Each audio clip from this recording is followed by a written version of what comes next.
جو امام علی زین العابدین علیہ السلام کے مظلوم بیٹے حلیف القرآن مومن متقی شجاع جناب زید شہید علیہ السلام کے گستاخ اور ان کو ناسبی کہنے والے اس بدبخت اس افغانی جرثومہ جو امریکہ میں آج بیٹھا ہوا ہے ٹیکسی ڈرائیور جی، اس کو جو سپورٹ کرتا ہے اور جناب زید شہید کی توہین کرتا ہے وہ بدبخت اور جاہل ہے. یہ وقت کے ساتھ ساتھ چیزیں انفولڈ ہوں گی، آپ کو لگ پتہ جائے گا کہ حسن اللہ یاری نے صرف آپ کی آخرت تو وہ لے ہی گیا، جو اس کے پجاری ہیں، جو اس کے حواری ہیں، جو اس کے نوکر ہیں، ان کی آخرت تو گئی، قبر برزخ تو گئی معاملات. آپ کو انشاءاللہ بہت جلد پتہ چلے گا کہ وہ آپ کی دنیا کو بھی اجاڑ گیا، وہ آپ کے بچوں کے مستقبل کو خطرے میں ڈال گیا.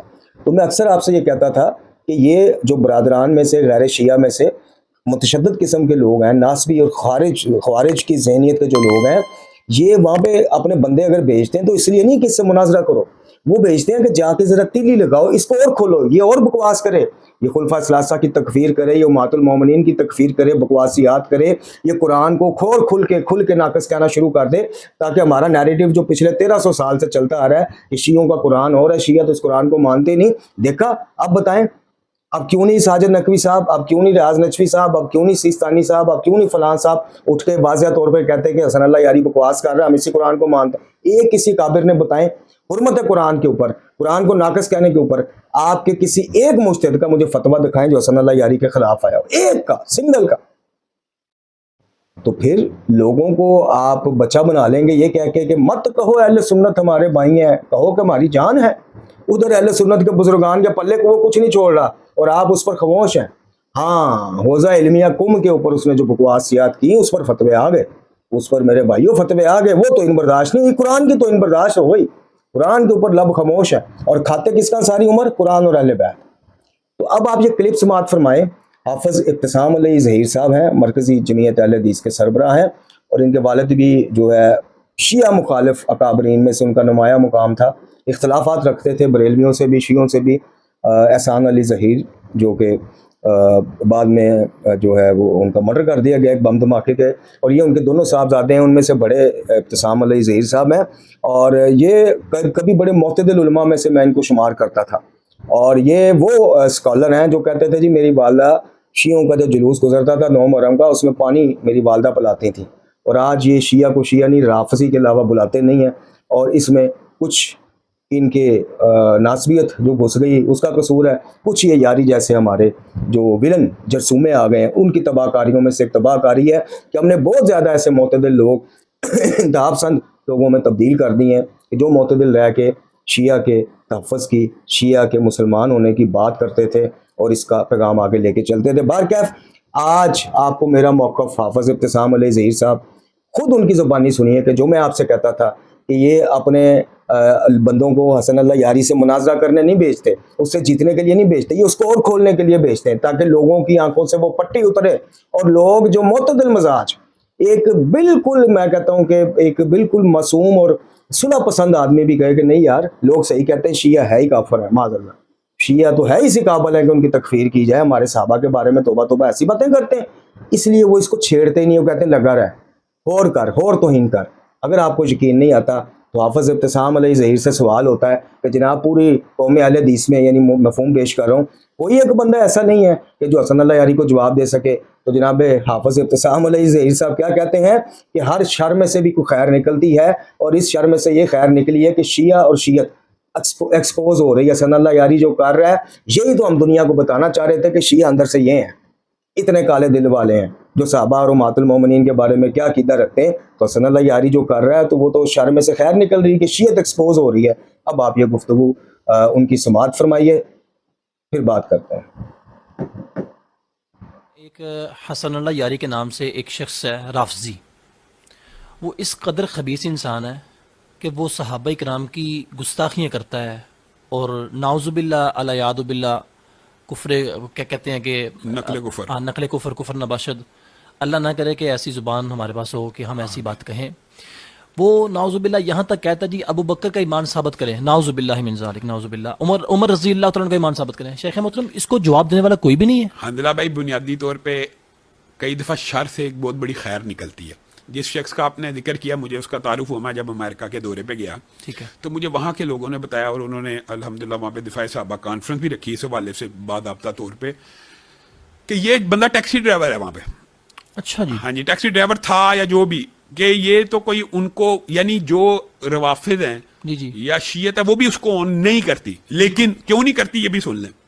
حقیقت یہ ہے کہ اس بندے کی وجہ سے ان کا اصل چہرہ بے نقاب ہوتا ہے. میں کہتا تھا کہ شیعوں کا یہ عقیدہ ہے یا رافضیوں کا یہ عقیدہ ہے، یہ حضرت ابو بکر عمر کو کے ایمان کے بھی قائل نہیں، تو ہمارے پر انگلی اٹھتی تھی جھوٹ بول رہے ہیں.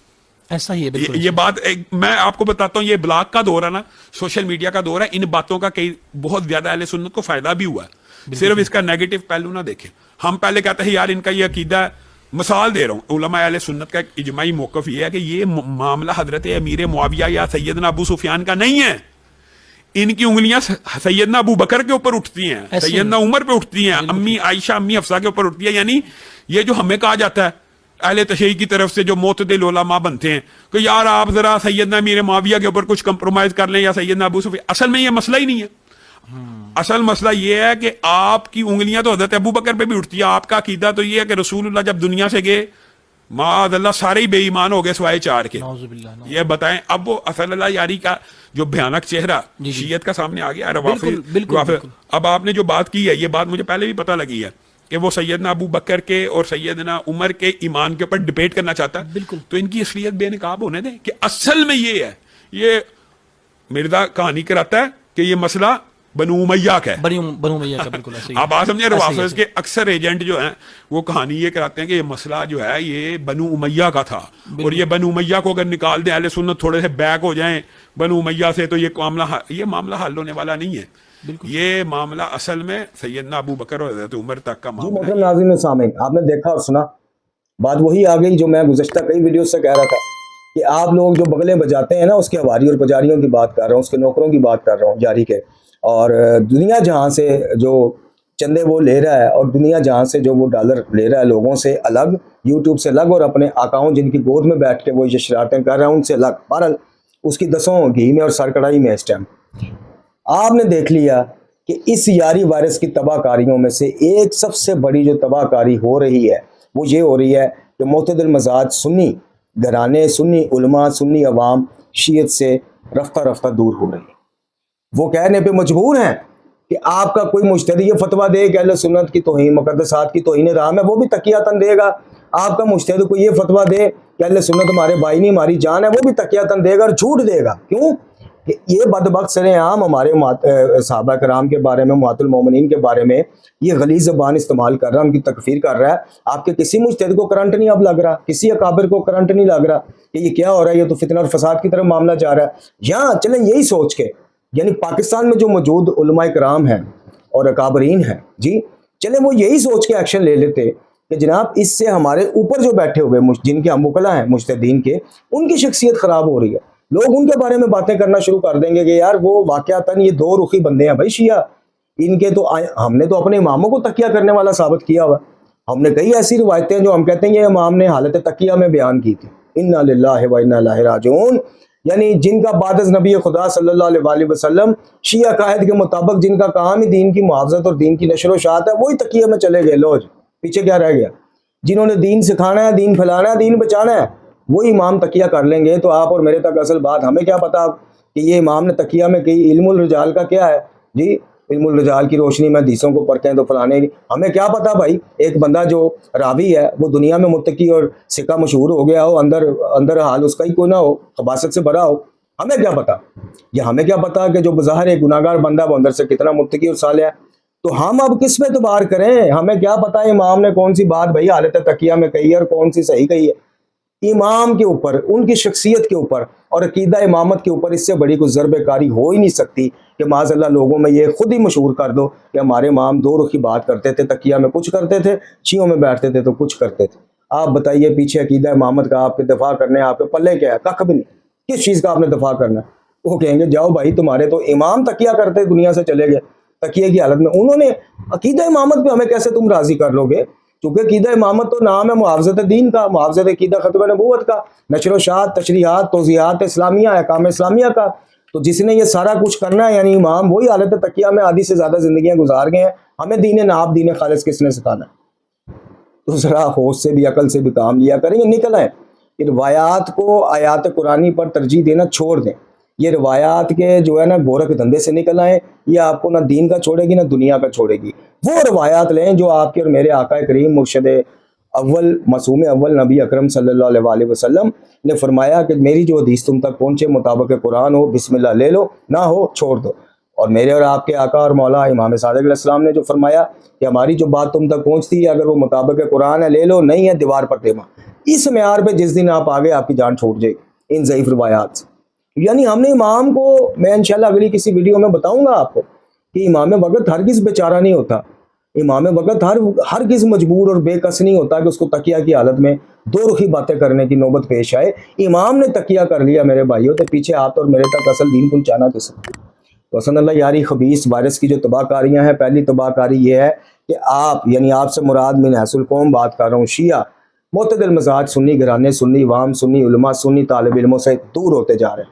دوسرا، شدید ضرب کاری پڑتی ہے آپ کے ائمہ کی تعلیمات کے اوپر کہ یار واقعتاً شیعوں کے امام بھی تکیہ کرتے تھے، ویسے کہتے تھے کہ ان کا ذبیحہ بھی حلال ہے، غیر شیعہ برادران سے رشتہ داری بھی ہو سکتی سب کچھ، اور اندر لے کہتے تھے کہ جناب نہیں، ان کے تو خلفائی اسلام سے پھر گئے تھے، مرتد ہو گئے تھے۔ امہات المومنین کے بارے میں ویسے جناب امیر المومنین جنگ جمل کے بعد اپنے صاحبزادوں کو کہتے ہیں خبردار کسی نے ان کو اذیت دی، راستے میں کو تانا دیا، کو گالی دی، خبردار۔ اور اندر کھاتے حسن اللہ یاری جیسے وائرس اور نمونے چھوڑے ہوئے ہیں جو سرے عام بدتمیزیاں کرتے پھرتے ہیں، ذرا سوچیے گا ضرور۔ یہ آج کی ویڈیو تھی جی، تھوڑی سی لمبی ہو گئی ہو تو معذرت، آپ سے درخواست ہے کہ بندہ حقیر کو اپنی دعاؤں میں صحت کے حوالے سے یاد رکھیے گا۔ وآخر دعوانا الحمدللہ رب العالمین۔